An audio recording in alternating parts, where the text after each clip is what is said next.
You're now tuned in to Competitive Edge.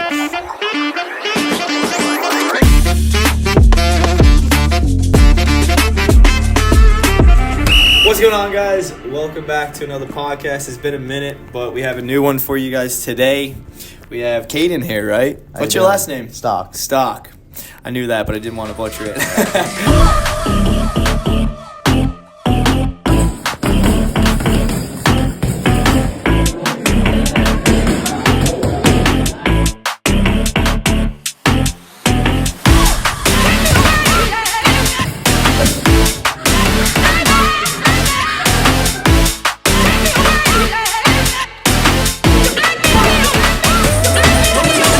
Caden is a 3-time national champion kickboxer. Yes, sir. And funny thing enough, I was coming back from a gymnastics championship and we sat together on the plane. Yeah. And he had his belt in hand. I was like, dude, that looks epic. What is that from? And I started to get a story. I was like, okay, stop telling me. We got to sit down together. We got to do like a little podcast. A couple months later, here we are. So I have a ton of questions for you about what it takes to be a high-level athlete. Yeah. And 3 times in a row, you're doing something right, obviously. So, yeah, we're just going to jump into it. Thanks for tuning in. Hopefully you guys are doing well. So what's up, man? How are you? I'm great. Always training, always working. So I'm glad that we're talking about this now on the podcast, not in the plane. I'm not going to lie, on the plane, I was like, man, can this guy shut up? I'm so tired. But I was like, I'll dive into this any other time, just not right now. Just to give you context, he literally just spent like a week at this like kickboxing championship, the Nationals, and he was beat to pieces, just like head down trying to get home. And I was like so stoked, like asking the questions. And I seen in his eye, like, leave me alone. I was like, all right, I'm gonna back up. You want to do a podcast? He goes, yeah. Like, yeah, not now. So here we are. Your brain's feeling a little better. The body's feeling a little better now. You're not beat to pieces. Yeah, I can ask you some questions though. Absolutely, yeah. Awesome, man. So I personally want to know how you kind of got started in kickboxing yourself. Let's start like way back when. Is this something you did as a kid? Is something that someone introduced you, or like? I started with just boxing. So I started when I was 6 years old, honestly, because I was a fan of John Cena and WWE, and I wanted to get involved with like combat sports and that, because like when I was a kid, my dream was to be in the WWE, and then I got into boxing. I was like, oh, this is real. I like this. I had my first fight when I was 8 years old. So it was the first time I ever stepped in the ring. 8 years old. 8 Wow. years old. That was the first time I had a fight. So from then on, like I was like, this is real. This is the most alive you'll ever feel as a human being. Getting in the ring, going combat, man on man, 1-on-1. So it's like when you're in there, it's just like one person's greatness against another person's greatness, and you need to figure out whose is the best. And it's the most alive you'll ever feel. And since that day when I was 6 years old, when I first stepped into a boxing gym, I've known this is what I want to do with my future, and it shows. Wow, dude. So were you 6, or how old were you? 6 when you first started? I was 6 years old when I had my first training. How did you get in? Was it parents? Was it? Well, like in Newfoundland, they used to do these sports conventions, and I was at the sports convention, and there was like a baseball setup, a basketball setup, and like it was just all these vendors from sports teams that would try to get kids to join up. And I was like, this is all stupid. And then I seen a heavy bag, and I was like, yeah, I want that one. So immediately we got the contact information, and mom and dad were like, I don't really know about that. Okay. Dad was always like, I can't even remember it as much, but it was like, because I was so young, but like from what I can remember, it was like, we don't know if you should do this. I think you're a bit too young. But I was like, no, let's go do this. I want to box. Like, I was just dead set on boxing. So we got into boxing. First competition when I was 8 years old. Started when you were really young. That's beautiful. So you started when you were 6, just by being at one of these kid conventions, like testing out things. Yeah. And then you were competing by 8. Yeah. Crazy, man. How old are you now? I'm 19. 19. Yeah. So first off, can we just show off some of this bling bling and stuff we have here? Yeah. Come on. What is this bad boy? This is the belt that I won this year. So this is the national championship belt, Waco, Canada. That is epic. That was my 3rd belt. Heck yeah. So that's 3 years in a row? 2 years in a row. Okay. So last year was my first nationals that I went to. Wow. I won 2 belts in 2 divisions. I won a belt in each division, so 2 divisions. So I came back with 2 belts. And then this year I got 1 belt. Congrats, man. It takes a lot to do the national champs and come back with a belt. So I'm going to guess that there's different weight classes, right? So you want to just kind of break down where you're at nowadays, what weight class you're in, and how that kind of looks? I compete at 147. 147. So this is my first year that I've been in the seniors weight class. So, the seniors class, which is between 19 and 39. And I'll tell you this, the transition to that class, those guys hit hard. Oh, I bet. So, like, when I was coming back from the Nationals, that was my first time ever fighting seniors. And I remember I had my first fight at the Nationals. I was fighting this guy. He was, like, 6 foot tall, same weight. We were 147 pounds each. Wow. More reach he has, More right? reach. Yeah. And I remember he hit me the first time, and I was like, okay, we ain't in juniors no more. And I went back to the corner. I was like, holy shit, Brandon. He hits hard. So then, like, that's where skill comes into play, where I've been at it for so long. Like, when I'm so early in the seniors. Yeah. Skill comes into play more than power. Like, when I was in juniors, my power, I could rely on power and skill. But seniors now, it's very skill. And I could tell when I was at the Nationals, I was one of the most skilled people there from my experience. So I just went out and I outclassed him. Cool. Do we have any videos from that, you think? I can send you some. Okay, it'd be cool if we can get some. We'll try and get some and put some in. It'd be cool to do like a little montage, whatever. Yeah, but a lot of the stuff when you're in combat sports, you can't always go out there and just try to slug with somebody, because at the end of the day, whoever hits harder or whoever has the better chin is going to win. Sometimes you got to rely on that skill. You got to rely on the technique. You got to wait for them to show. You got to wait for them to give you some sort of opening and take it right away. Boxing and kickboxing is one of the easiest sports ever, because all I need to do is just be calm and be patient, and the second I see something, boom, take it. So you're like hyper aware and waiting for them to make like a little mistake. Yeah, so like I will let them do whatever they want to do so that they'll mess up. I'll find every single crack. I'll find every single hole, and I will fill it for them, but not in the way that they want. I'll fill it in a way that benefits me. Yeah. That's crazy. First off, appreciate you sharing that. I'm stoked to see some of the footage. You sent some of the training footage and stuff, and you guys do some cool stuff. And you hit hard, man. Like, I would not want to, like, bout with you. I would lose, like, 3 times. The guy came up to me, the first guy I fought. Huge respect to that guy. That guy hit like a truck. Hardest hitter I've ever fought. He came up to me after the fight. He was like, man, how old are you? I was like, I'm 19. And he was like, man, you hit like you're 26. So I was like, nice. Sick. Yeah, I'll take it. I'll take it. I'll take it. That's good, man. Well, it just goes to show that you started when you were so young. So not only the muscle memory, but you just have the neural pathways engrooved into the sport, right? You've been doing it so long. Part of it's just being comfortable in my environment. So like everybody who gets started in boxing or kickboxing, whatever they're doing, their first competition is always going to be a struggle. Their first few, first 10, first 15, first 20, because they're not comfortable in the environment. That makes sense. I've been doing this longer than I haven't. So I'm so comfortable in this situation, in the violence, in the stress, that it's natural to me at this point. So in the ring, it's not like a nervous sensation. It's like the second I step into the ring, there's no outsiders, there's nothing, and I'm exactly where I'm supposed to be. And everything that I've done leading up to this moment was supposed to be that way so that I can achieve what I want to achieve.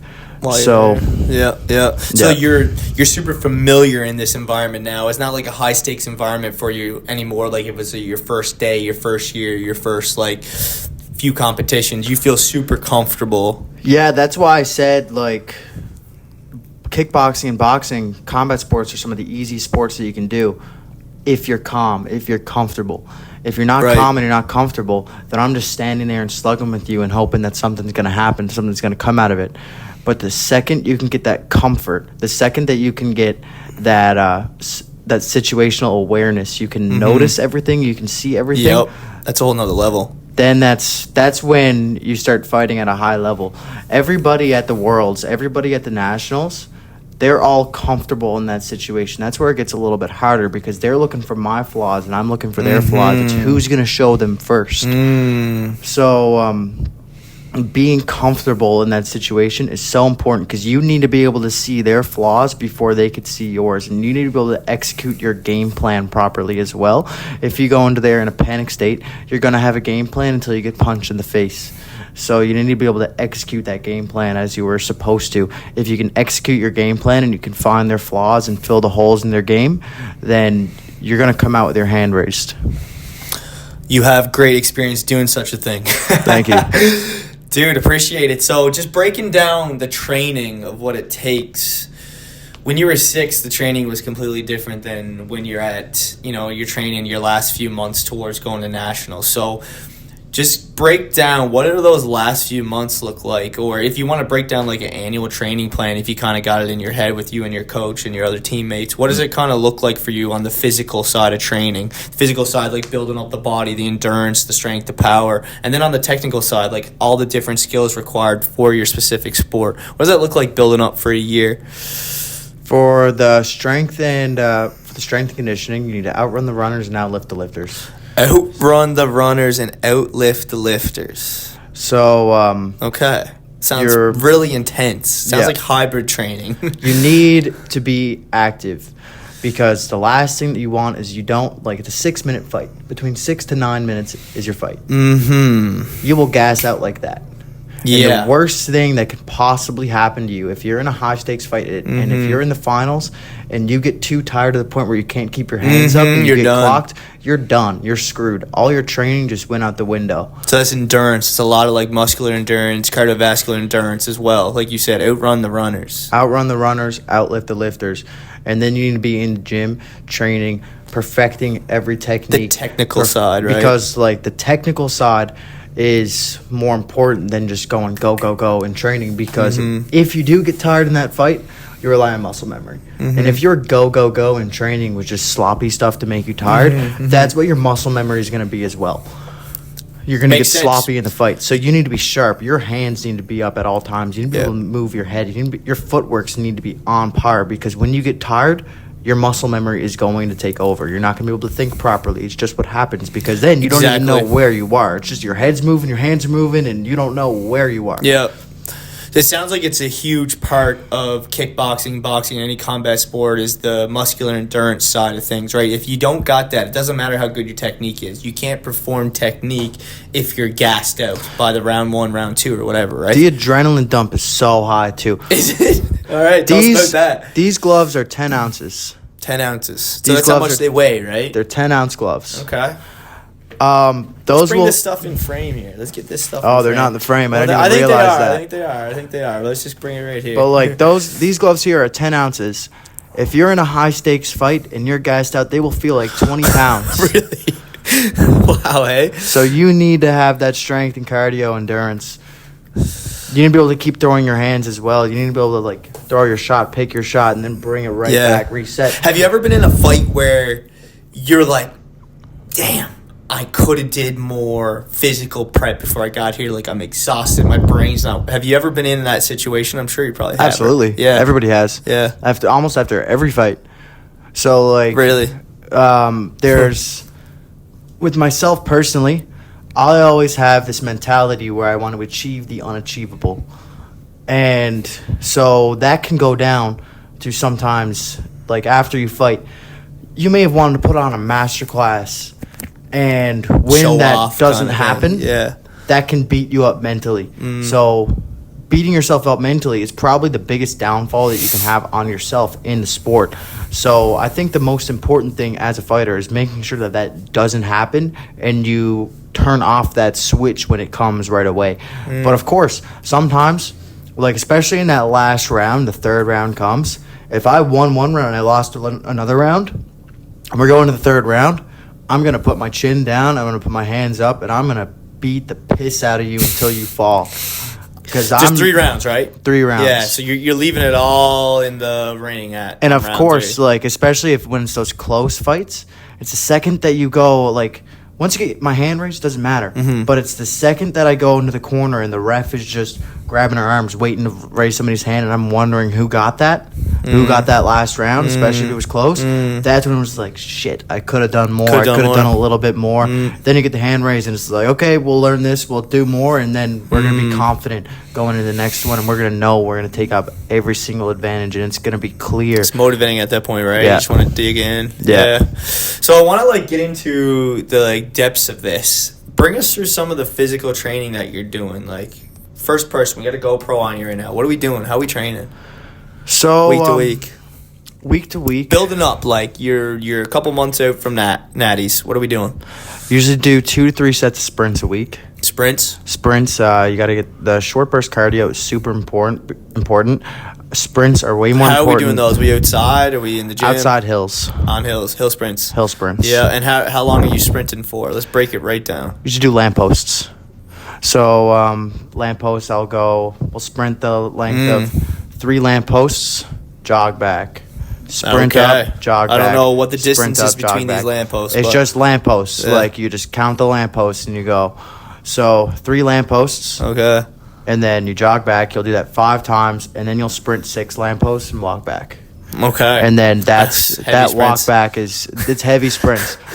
And by the end of that, you should be completely and totally gassed. Yeah. That's how you should feel at the end of a fight. Yeah. For sure. I would do sprints over long distance runs any day, because if we're being honest, you need to push yourself in that fight, and your 6-kilometer run, your 10-kilometer run isn't going to help you in that fight. Could help you with your leg endurance, but with the cardio portion, you need to be able to push, drive. Not stay at a steady pace. Are you ever mentally exhausted during this stuff? Are you ever like, I don't want to show up today, I don't want to do it? Absolutely. Yeah. What do you do to get yourself? I'm sure like there's many people that are going to follow in your tracks through this sport as well, who are going to face that too. Like, how can they be mentally strong to push through all the physical stuff? Well, it's not easy being a kickboxer by any means, any combat sport. Like, there's a lot to it. So what are you saying to yourself? What are you doing to keep yourself like super stoked to do it? How bad do you want it?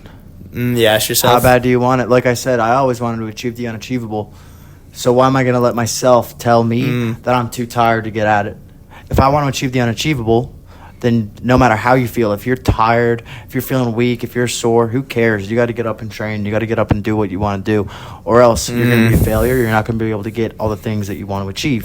I wouldn't have won 3 national championships and fought at the Worlds if I took the comfortable day off. If I took the little guilt trip of, I feel tired, I feel sore. I can have a day off. I can have a day off. No, you can't. Because at the end of the day, you don't know where your opponent is. Your opponent training. could be in Poland. Your opponent could be in Ontario. Or he could be 10 kilometers down the road. You don't know. But he's training and you're not. So who's going to have the upper hand? He's going to get ahead of you? No. I'm not letting anybody get ahead of me. Fair enough. That's a good mindset to have. Yeah. Super good mindset to have. So you said outlift the lifters. Outrun the runners means you're sprinting, you're getting your cardio in. What are we doing for like physical strength, power for the upper body or anything like that? Is it coming from the technical side, the training, or how? So for my lifting? Yeah, you said you lift. My lifting, mostly explosive training. Yeah. So because you don't want too big a size, right? You can't train like a bodybuilder. You also can't train like a gymnast.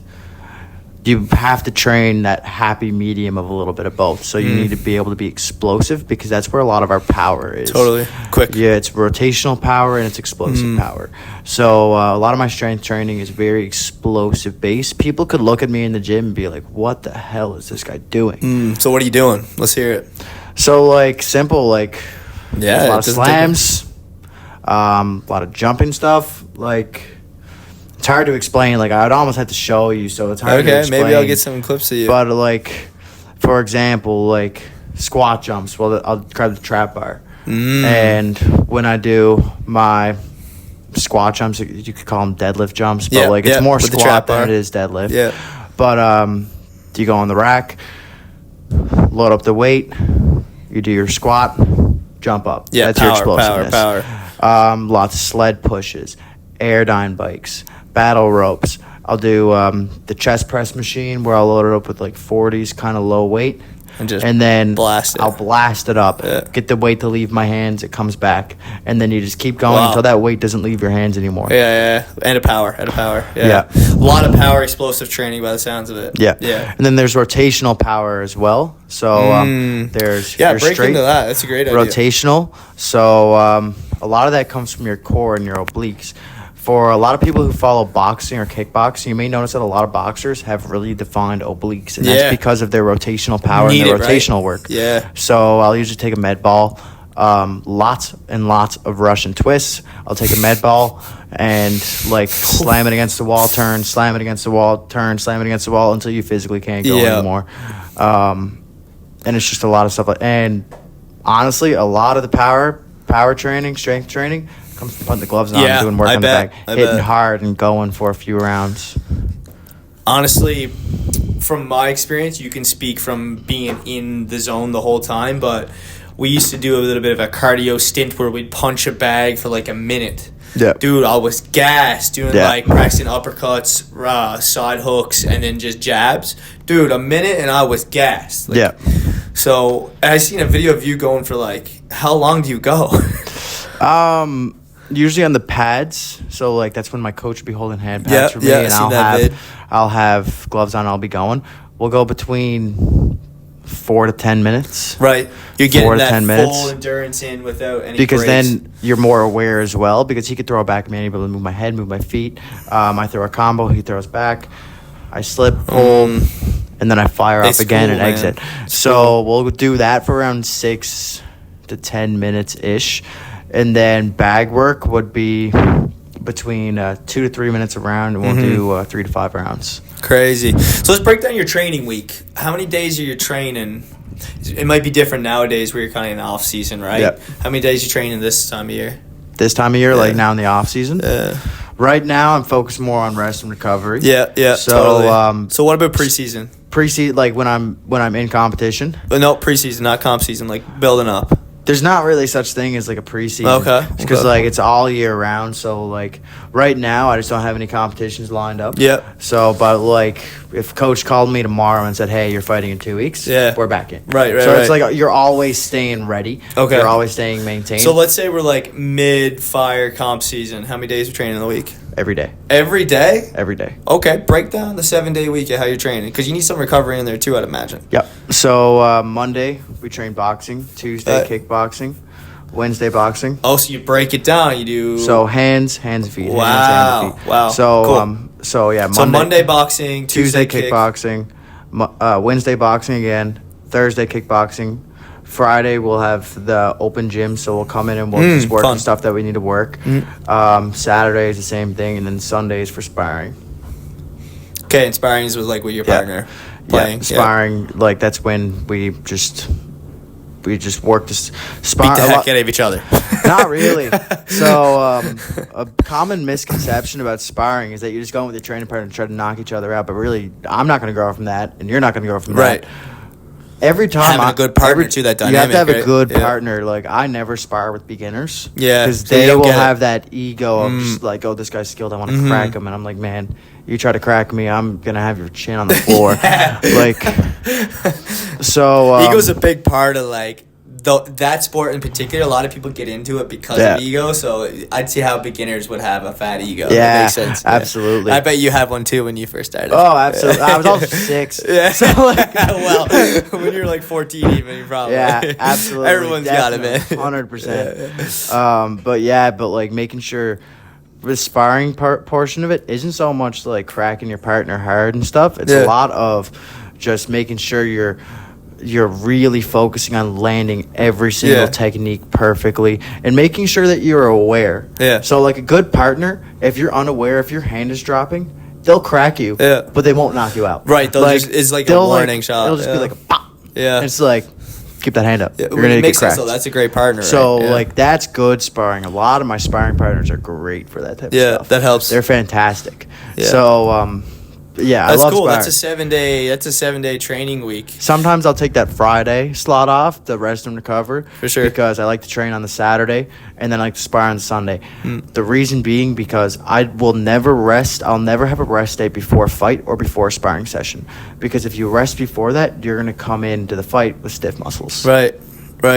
Whereas if Keep you everything if you moving, take a keep rest day everything lubed. and then you have your shakeout, that's where you get your stiff muscles out. That's that Then Saturday. The Saturday is where you get the stiff muscles out, and that's a good way to put it, what I call the shakeout. shakeout. Yeah, I like and that. then the Sunday, which would be sparring day or competition day. Yeah. Sometimes competition day is Saturday. Yeah. But you get the picture. So you just push everything. That's where you kinda feel forward. the most loose because you just had a rest, you had your shakeout, Now and then you're the fired second up, ready day to you're go. primed.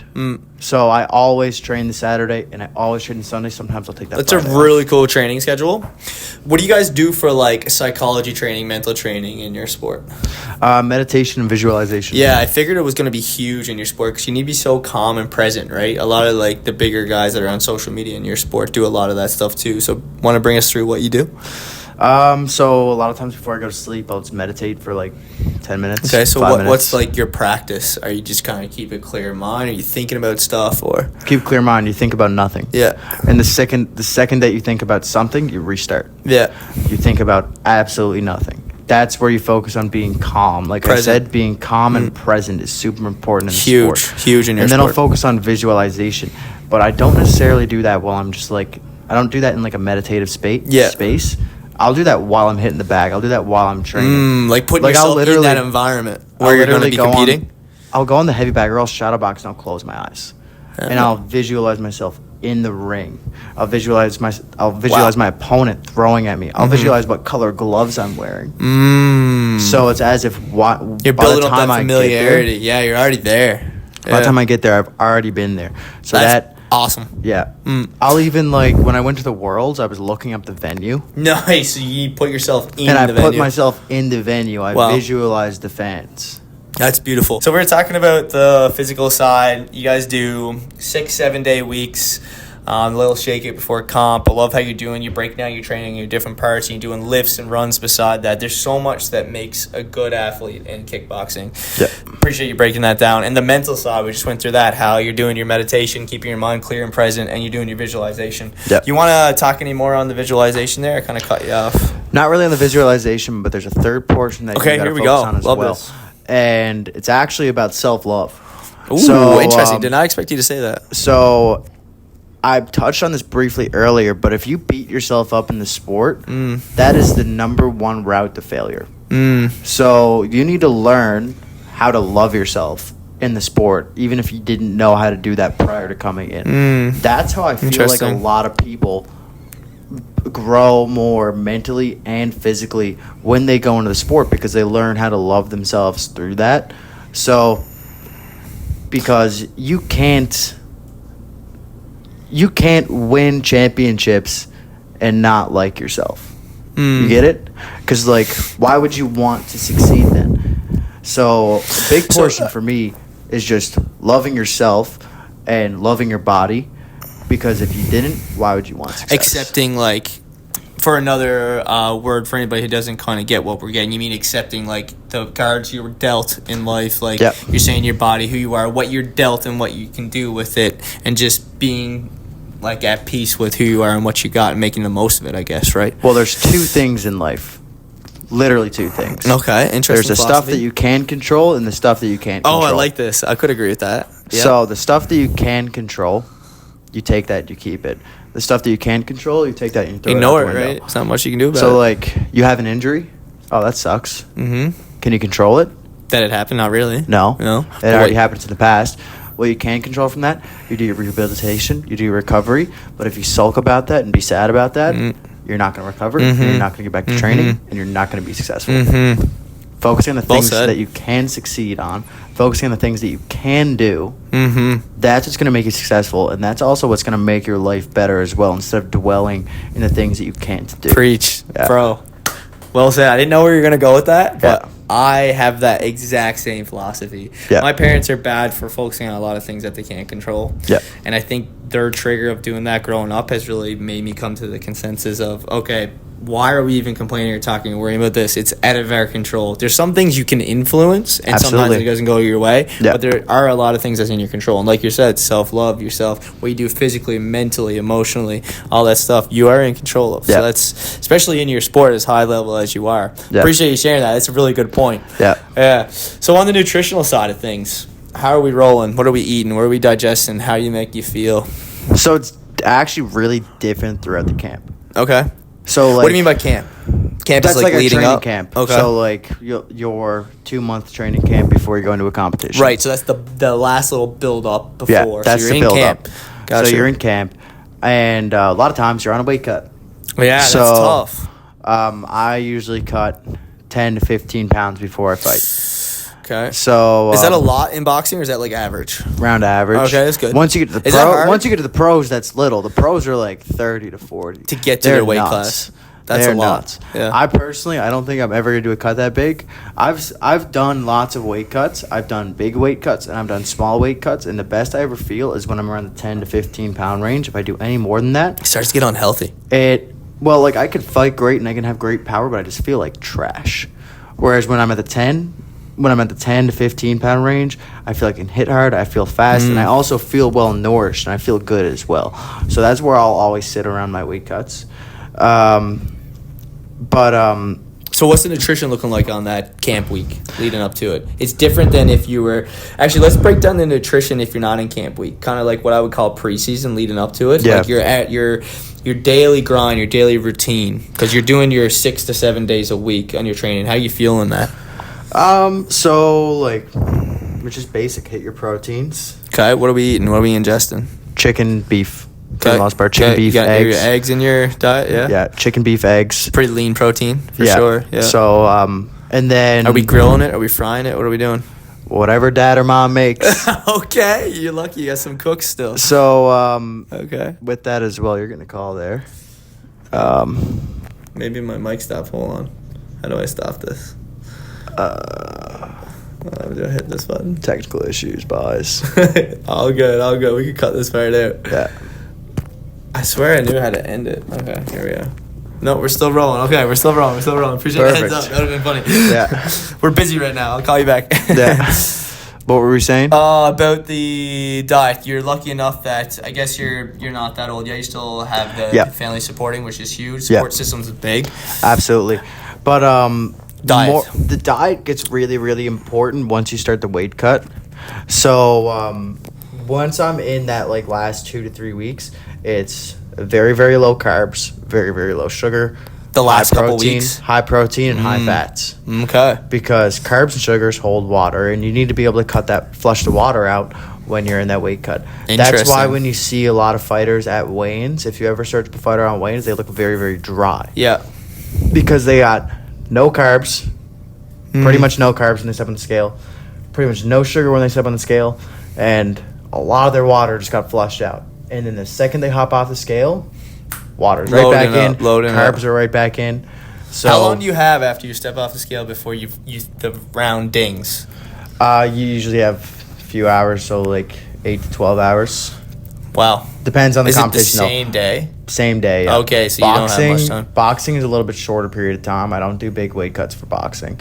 Boxing is usually like 2 to 3 hours. Right. And you step on the scale. Jiu-jitsu is like right before you step on the mat. I won't cut weight for jiu-jitsu because of that reason. Wow. And then wrestling is day before. MMA is day before as well. Yeah, I seen that in the prelims and stuff. That's cool. Yeah. Yeah, so you're working on your proteins, high protein, dense protein. You're cutting your carbs and your sugars the last couple of weeks on your training camp, right? And then you're right back into getting your sugars, getting your hydration back up for the fight. And you said if you're cutting more than 10 pounds, you start to feel like trash. You're not as healthy. So that's around the healthy weight cut you like. That's the healthy weight cut I like. I feel strong. I feel fast. Yeah. I just feel good. So what's your favorite meal? Favorite meal? Pasta. Pasta? Lots of carbs in that. Yeah. Cool. Is there like meat in it, or what are we doing with the pasta? Meat and cheese, or? Yeah, usually just like meat and cheese, beef. So like. Cool. Yeah. You eat average. That's good. That's good. So take us through your first championship win. First championship win? You made it to the finals. Yeah. Cool. You're stoked. You're like, geez, I'm already like big W. What's your mindset like stepping into the finals? Are you like, I'm winning? Your first one. Or I'm you winning. like, I'm just happy to be here? I'm winning. Okay. I'm You seem winning. like you have a really solid mindset. I'm not going to spend all that money and spend all that time traveling to Right. step in the ring and lose. Right. You think I'm crazy? Yeah. I'm going in there. I'm going to knock your head off. Yes. So, first ever national championships, I stepped into the ring. I knew I was going to win. I knew I was going to walk out there with That's my hand confident. raised, and Yeah. I did. The one thing that I regret is you mentioned before we got in the air, you liked how I was giving a lot of credit to my coaches in my post. Yeah. The one thing that I regret about my first national championship that I ever won is that I was so proud of my accomplishment of winning the national championship that I forgot to give any credit to my coaches. Ego a little bit. A little bit of ego, like we were just discussing on, but it's New also fame. like it was the first time I ever got a belt. Yeah, you're so stoked. Biggest win of my life, so stoked, so over Happy the moon. about Didn't yourself. even mean to like Yeah. be disrespectful in a way, but it's almost like you ever hear the quote, "Don't bite the hand that feeds you." Totally. That's kind of how it was. And that was probably the biggest lesson I ever learned in the sport, really, is always go back to your roots and always make sure that you give credit to the people that stood behind Totally. you as you were going into the ring.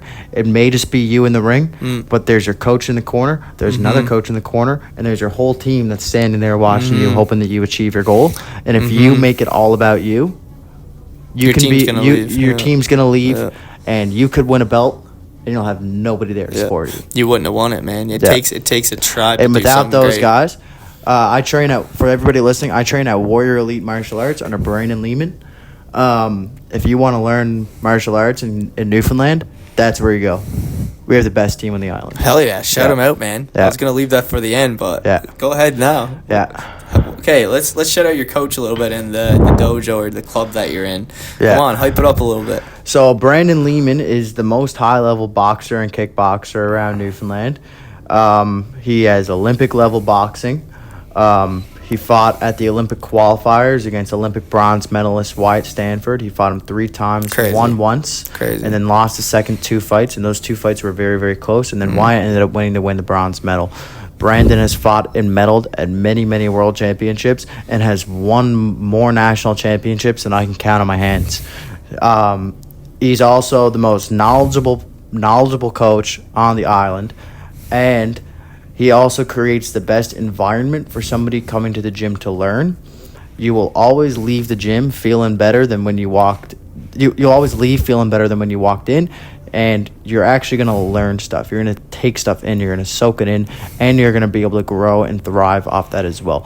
That's why he's the best coach. And my teammates are the most supportive people around. They are, every single time I fight, all of them are in the front row. Same thing with another teammate fights. We're all in the front row supporting each other, cheering It's a each other on. beautiful community. We're family, and family. That's how we treat each other. That's huge, man. Great shout Yeah. out, by the way. So, shout out to B-Dog.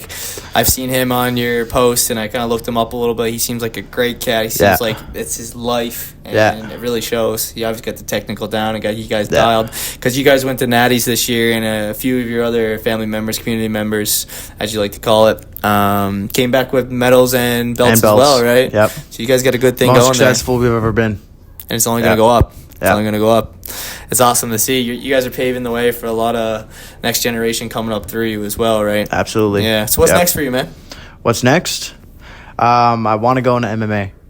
So my dream is to be in the UFC, and I'm going to make that happen. So next step, I want to try to get Crazy. into. I want to take an MMA fight sometime in 2026. Wow. So what's going to happen next in between that? I have no idea. It's whenever something comes up. That's part of the sport. You got to be patient. You got to play the waiting game sometimes. Okay. So I'll probably have a few boxing fights, probably a few kickboxing fights. But the next big thing I want to focus on is an MMA fight. Crazy. Because that's going to be That's going to be the first chapter of that. That's going to be the first. That's going to be the first page of the next chapter. That's a beautiful goal to have, man. It's like the next level up, right? You're adding more technique on and everything. That's Yeah. crazy. Well, I'll be rooting for you for sure. I'll be in the front Appreciate row it. seat. I'm not at your dojo, Sir. but I'll be there. So, just doing a little bit of a ender here before we call it out. If you had to give your future self a quick little message, you in 5 years' time, what message would you give yourself? Me in 5 years' time. The future you. The future me. Yeah, looking back at you right now. What do you Looking want to tell back at me yourself? right now. What would you tell yourself? What would me right now tell future me? Yep. You better be able to kick 2025 Caden's ass. Hey. What about So- 2026 Caden's ass? 2026 Caden's ass? Yes. Constantly keep improving. Constantly keep training. And don't give up on the dreams. There's going to be adversities. Mm-hmm. There's going to be roadblocks. Mm-hmm. Remember why you started and remember where you came from. Mm-hmm. Don't bite the hand that feeds you, like I always Beautiful. said. So, Beautiful. I don't want, my biggest thing is I don't want to be a waste of potential.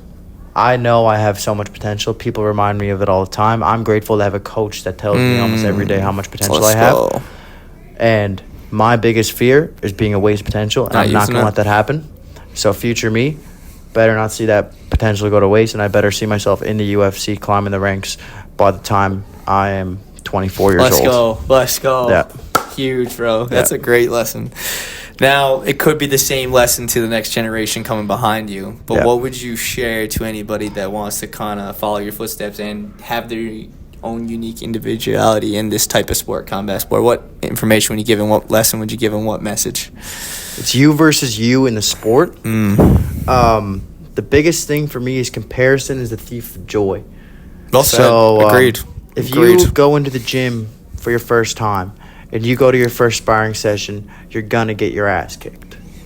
It's going to happen, especially if you're going against somebody more skilled Everybody than you. starts at the bottom. If you start comparing yourself at day one to somebody like me who's been going on this for 13, 14 years, Not even close. you're not even close. Yeah. You're just getting started. But if you compare yourself at day one compared to comparing yourself at year 14, year 13, you're going to see tremendous increase. So number one thing, don't compare yourself to other people. Focus on self-improvement. Number two, it's going to be hard. Keep sticking to it. Keep focusing on your technique.